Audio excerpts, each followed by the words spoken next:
Praise the lord. యేసునామ స్మరణ అనే ఉదయకాల కార్యక్రమానికి మీ అందరికీ ఆహ్వానమండి. ఈరోజు దేవుడు మనకి చక్కటి వాగ్దానం ఇస్తున్నాడు. అదేంటో విందాము. యోహాన్ రాసిన మొదటి పత్రిక 5వ అధ్యాయము 18వ వచనం. దేవుని మూలంగా పుట్టినవాడు తన్ను భద్రము చేసుకొనును కనుక దుష్టుడు వాణ్ణి ముట్టడు. ఈరోజు దేవుడు మనకి వాగ్దానంతో కూడిన హెచ్చరిక చెప్తా ఉంటున్నాడు. మనల్ని మనం భద్రం చేసుకుంటే మరి చెడ్డ సహవాసం నుండి, లేక పాపం నుండి, లేక దేవునికి అయిష్టమైన విగ్రహాల నుండి మనల్ని మనం భద్రం చేసుకున్నట్లయితే దుష్టుడు మనల్ని ముట్టలేడంట. ఎందుకు దుష్టుడు మన ఇంట్లో జొరబడుతున్నాడు? ఎందుకు సమాధానం ఉండట్లేదు? వ్యాధి, బాధలు, శాపాలు ఎందుకు వస్తున్నాయంటే మనం ఎక్కడో సాతాను గడికి, దుష్టునికి తావిస్తున్నాం. మనల్ని మనం భద్రం చేసుకోవట్లేదు. ప్రతిదానికి, పాపానికి, లోకానికి మనం కాంప్రమైజ్ అయ్యి జీవిస్తూ ఉంటున్నాం. 1519వ సంవత్సరంలో కార్టస్ అనే ఒక స్పానిష్ ఎక్స్ప్లోరర్ అండి నార్త్ అమెరికాని కనిపెట్టినవాడు. మరి అతనంట నార్త్ అమెరికాని కనిపెట్టేటప్పుడు కొన్ని ఓడలను, అలాగే 600 మందిని, అలాగే 20 హార్సెస్ని, గుర్రాలను తీసుకెళ్ళి మరి నార్త్ అమెరికాలో చేరుకున్నారంట. అయితే ఆయన చెప్పిన ఆజ్ఞ ఏంటి తెలుసండి?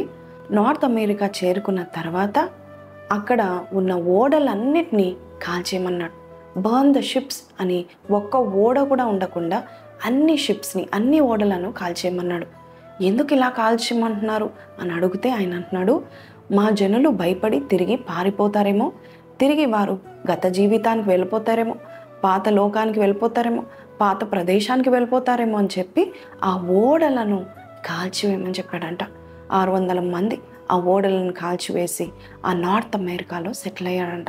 ఇప్పుడు అమెరికా మనం చూసినట్లయితే ఎంతమంది అమెరికాకి వెళ్ళడానికి ప్రయత్నం చేస్తున్నారు.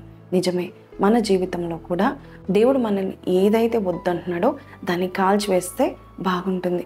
మీకున్న అలవాట్లే కావచ్చు, ఎడిక్షన్సే కావచ్చు, ఫ్రెండ్షిప్సే కావచ్చు, గత జీవితంలో ఉన్న సహవాసమే కావచ్చు, లేక దేవునికి అయిష్టమైన కార్యాలు మన జీవితంలో కనబడినట్లయితే మనము కూడా కాల్చివేసుకోవడానికి, మనల్ని మనం భద్రం చేసుకోవడానికి మనము ప్రయత్నం చేస్తే కనుక దేవుడు మనల్ని ఉన్నత స్థానంలో నిలబెడతాడంట.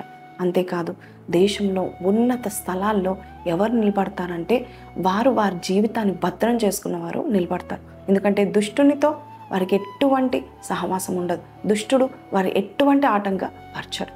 ఈరోజు ఈ మాటలు వింటున్న నీవు సాతాను నుండి నువ్వు దూరంగా ఉండాలన్నట్లయితే, ఆటంకాల నుండి దూరంగా ఉండాలన్నట్లయితే, డిస్ట్రాక్షన్స్ నుండి, లేక నీవు ముందు వెళ్ళకుండా అడ్డంకులు వేస్తున్న ఆ సాతాను, బురులు పెడుతున్న ఆ సాతాను నుండి నువ్వు దూరంగా ఉండాలంటే ఈరోజే వాక్యం చదువుకొని, ప్రార్థన చేసుకొని నిన్ను నీవు భద్రపరచుకో. నీ శరీరాన్ని, తలంపులను, నీ చూపులను, నీవు చేసే ప్రతి క్రియను దేవుడు చూస్తున్నాడు. మన ప్రవర్తనను బట్టి, మనము చేసే పనిని బట్టి మనకి ప్రతిఫలం వస్తూ ఉంటుంది. కాబట్టి ఈ వాగ్దానము దేవుడు మనకిస్తూ ఉంటున్నాడు. నిన్ను నువ్వు భద్రం చేసుకో. పాపం నుండి నువ్వు దూరంగా ఉండు.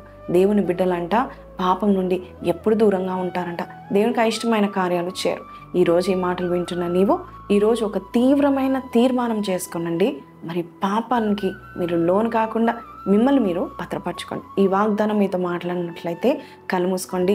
దేవుని యొక్క ఆత్మ కొరకు మనము ప్రార్థన చేద్దాము.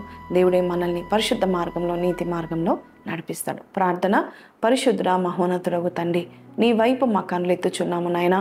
వంకర టింకరగా నడుస్తూ, కపట మనసుతో ఉంటూ, పాపాన్ని అంటిగించుకుంటూ మేము ముందుకు వెళ్తున్నాం కాబట్టే అన్నిట్లో అయ్యా నిష్ఫలమైన జీవితం పొందుకుంటున్నాం. అయితే ఈ రోజునైనా విఫలమవుతున్న బిడ్డల్ని నువ్వు జ్ఞాపకం చేసుకొని నువ్వు చూసి అంటున్నావు, నిన్ను నువ్వు భద్రపరచుకో. దుష్టుడు ఇంకా నిన్ను తాకడు. దుష్టునితో ఎటువంటి పొత్తు నీకు ఉండదని చెప్పిన దేవుడవు నాయనా. అవును ప్రభా తండ్రి, దుష్టుడు, దుష్ట సాంగత్యము, అయ్యా దుష్ట వ్యక్తులు, దుష్ట శక్తులు మా నుండి దూరం అవునుగాక. దానికి కావాల్సిన ప్రయత్నాలు కూడా, ఎఫర్ట్స్ కూడా మేము పెట్టి నీ సన్నిధానంలో భక్తి జీవితము పరిశుద్ధంగా జీవిస్తూ నీవు మా కొరకు ఏర్పాటు చేసిన ఈ యొక్క జీవితాన్ని నీ కొరకు, నీకు మహిమార్థకరంగా మేము బహుగా ఫలించేవారుగా మమ్మల్ని చేస్తామని నమ్ముచున్నాం. ఎవరైతే ఈరోజు ఈ ప్రార్థనలు ఏకీభవిస్తున్నారో వారిని ఫలింపచేసి, అయ్యా వారికి ఏదైతే అడ్డంకులుగా ఉన్నా, ఏ పాపమైతే అడ్డుగా ఉందో, ఏ పాపమైతే బరువుగా ఉందో ఆ పాపాన్ని నీవు చూపించి వారు తొలగించుకొని అయ్యా ముందుకు సాగిపోయే బిడ్డలుగా చేస్తామని యేసు పరిశుద్ధ నామములో అడిగి వేడుకొంచున్నాం తండ్రి. ఆమేన్. సో ఈరోజు చక్కటి వాగ్దానం దేవుడు మనకి ఇస్తూ ఉన్నాడు. దుష్టుడు మిమ్మల్ని ముట్టద్దంటే మిమ్మల్ని భద్రం చేసుకో అని చెప్తూ నీకు మొత్తం పని చేయమని దేవుడు చెప్పట్లేదు. ఆయన శక్తి మీద ఆధారపడండి. ఆయన వాక్యాన్ని ఇస్తున్నాడు. మనం ప్రార్థన చేస్తూ ఉంటుండగా దేవుడు మనల్ని నడిపిస్తూ ఉంటాడు, మంచి మార్గంలో నడిపిస్తాడు. ఈ వాగ్దానం మీతో మాట్లాడితే అనేకులకు షేర్ చేయండి. కింద కమెంట్లో ఆమెనని పెట్టండి. మధ్యాహ్న కాలంలో ప్రాఫిటికల్ లైఫ్ సర్వీస్లో మళ్ళీ కలుద్దాం. అంతవరకు సెలవు. God bless you. Praise the lord.